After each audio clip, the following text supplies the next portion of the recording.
amiguinhos, vovó Rita de novo, vou contar uma história. A vovó Rita tá se apetrechando, tá? Porque eu não tenho nada, é uma coisa bem amadora, quem faz é o meu netinho, que tem 9 anos. É uma coisa bem simples e agora a gente está começando a querer aperfeiçoar um pouquinho para vocês ficarem bem uma coisa mais bonitinha. O meu netinho, ele adora origami. E no origami, ele dobra, ele dá formato às coisas. O origami é uma técnica chinesa, porque os chineses é que inventaram o papel, que depois foi aperfeiçoado pelos japoneses. E eles dão forma aos pássaros que nunca vão voar, num papel que o homem faz, naquela dobradura perfeita. Todas as dobraduras têm a sua sequência. Se você fizer uma dobradura, se fizer uma dobra antes que a outra, a coisa não dá certo. É como tudo na vida, você tem que se empenhar, você tem que se aperfeiçoar e fazer o melhor. E aí, ele fez um fantasma. E eu vou contar a história para vocês do menino e o origami. Era uma vez um menino, e um menino que gostava muito de origami. Ele dobrava o papel com todo cuidado, e ele ia fazendo as dobras com perfeição, certinhas, ia dando forma a pássaros, ia dando forma a bichinhos, enfim. Ele ia fazendo e ia viajando enquanto fazia, imaginando aquilo como seria. Um dia, ele foi fazer um fantasma. Fez um fantasma, imaginou aquele fantasma com uma cabeça enorme, braços longos e compridos, que abraçariam o mundo. E ele começou a pensar que aquele fantasma assustaria todos. Ele comeria um rebanho inteiro.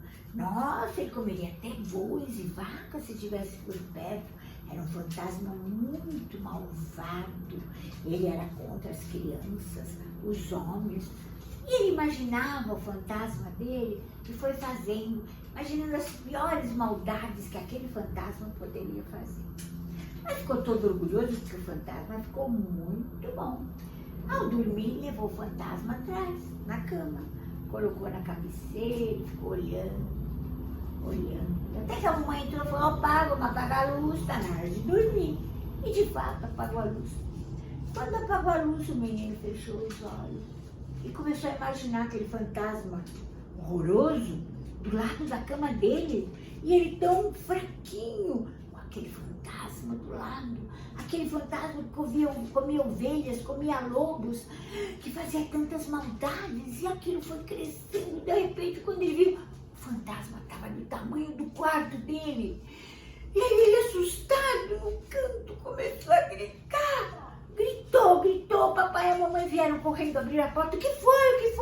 O fantasma está do tamanho do meu quarto, ele vai acabar comigo. Papai e mamãe pegaram no colo e ele chorou. De repente, olharam para o chão, o fantasminha no chão. Ele era pequenininho, o fantasma. Aí olharam e falaram: filho, olha aí o fantasma, é esse fantasma que você tem medo? Ele estava do tamanho do meu quarto, estou com muito medo.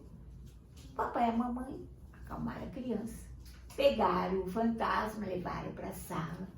E ele ficou lá no colinho da mamãe, até que ele dormiu de novo.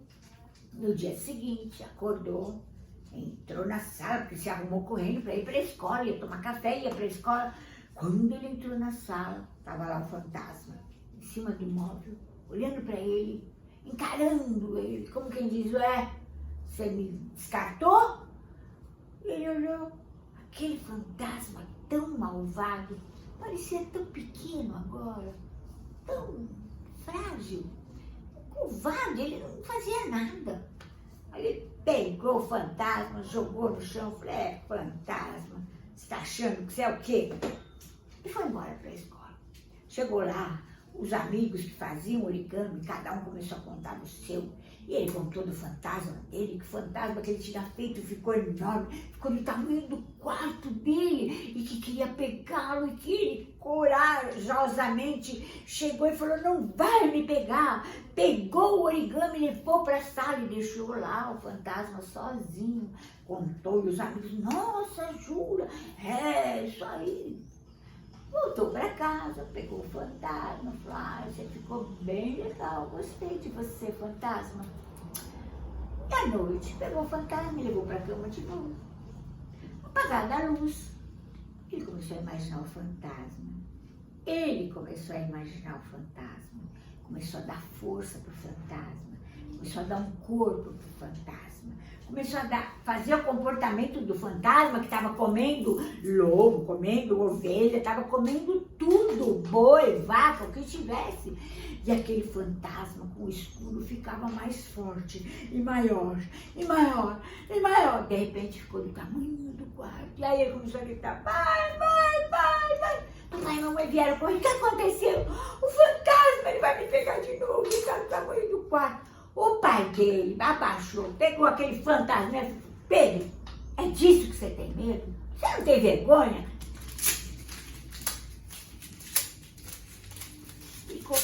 Ficou tudo aquilo que o menino tinha levado horas fazendo. Ó,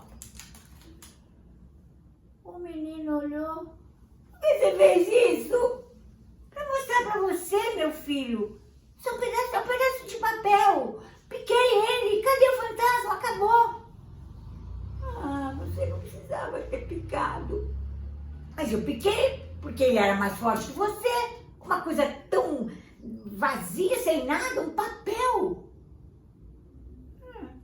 O Pedro deitou e dormiu.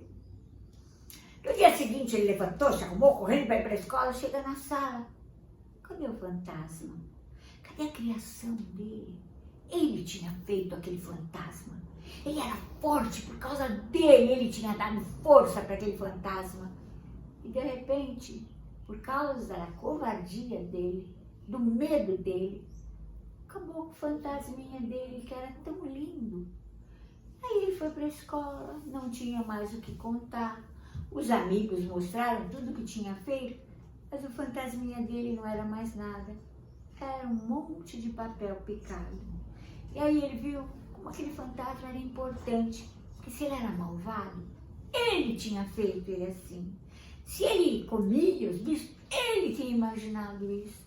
Tudo que ele fazia de mal, ele tinha pensado naquilo. De repente, ele viu que aquela covardia dele, aquele medo dele, destruiu uma criação dele, que podia ser uma coisa tão linda, tão bonita. Então, quando a gente tiver medo de alguma coisa, a gente tem que pensar, porque a gente que está jogando naquele objeto, naquela coisa, o que ela está fazendo, porque ela não está fazendo nada. O fantasma não existe, é você que imagina ele fazendo tudo aquilo que você imagina. Então, crianças, vamos pensar mais para ter menos medo e agir, né? Conforme a gente tem menos medo, a gente age mais com a cabeça. Dê um like, inscreva-se no canal.